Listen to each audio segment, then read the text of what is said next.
একটা উপকূলীয় এলাকায় এরকম গোলপাতার ও শ্বাসমূলীয় উদ্ভিদের শৈল্পিক দৃশ্যে আপনি মুগ্ধ হয়ে যাবেন। নীলাকাশ ও মনোমুগ্ধকর আবহাওয়ায় এই সবুজ চত্বরটি হয়ে উঠেছে নৈসর্গিক ভূমিতে। একটু বের হলেই দেখা যাবে অপার সৌন্দর্যে ঘেরা সৈকত সমৃদ্ধ খরস্রোতা নদীর দৃশ্য ও নৌকা জেলেদের ব্যস্ত সময়। এই ভূমি থেকে অবলোকন করলাম কবুতর, অন্যান্য পাখপাখালি ও গৃহপালিত পশুদের আনাগোনা। এ দৃশ্য যে কোনো শৈল্পিক নিদর্শনকে হার মানায়। জোয়ার প্লাবিত হওয়ার দৃশ্য আরো মুগ্ধ করবে। একটু ক্লান্ত হওয়ার পর গুল্ম ও গোল গাছের নিচে এক কবির সাথে গল্প করে সময়টুকু কাটিয়ে নিলাম। ও পরন্ত বিকেলের সূর্য রশ্মির সাথে এক দারুণ মিতেলি হয়ে গেল।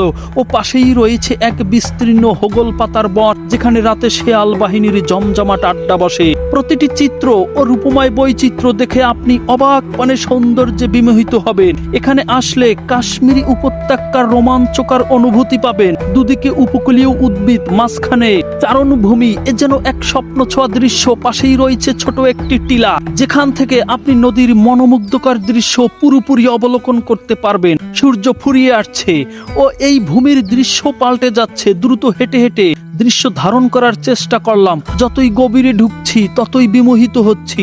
সময় ফুরিয়ে আসছে। মাগরিবের আজানের সাথে সাথে ইফতারি সেরে নিতে হবে। এই এক নতুন অভিজ্ঞতা। এই নৈসর্গিক দৃশ্য দেখে দেখে ইফতারির আয়োজন, এবং আমরাও এর ব্যতিক্রম নই।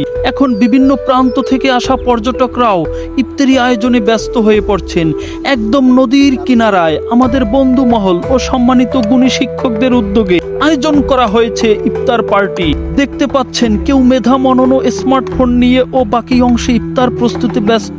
মাঝখানে নদী থেকে নৌকা হেলে উপরে নিয়ে যাচ্ছে। দৃশ্যটি ধারণ করে রাখলাম। আমাদের সেই মহিরুহ পর্ব শুরু।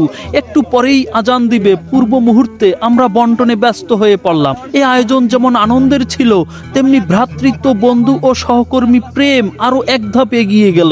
এই আয়োজনে আমরা যারা সাড়া দিয়েছি ও উদ্যোগ গ্রহণ করে অনুষ্ঠানকে সাফল্যমণ্ডিত করেছেন, তাদের প্রতি কৃতজ্ঞতাবোধ ও সুস্বাস্থ্য কামনা করছি। বলে রাখছি, আমাদের স্থানটি ছিল নীলিমা পয়েন্টের দক্ষিণ প্রান্ত, পাথরঘাটা, বরগুনা। সবাই ভালো থাকুন, সুস্থ থাকুন ও শেয়ার দিয়ে পাশে থাকুন। ধন্যবাদ।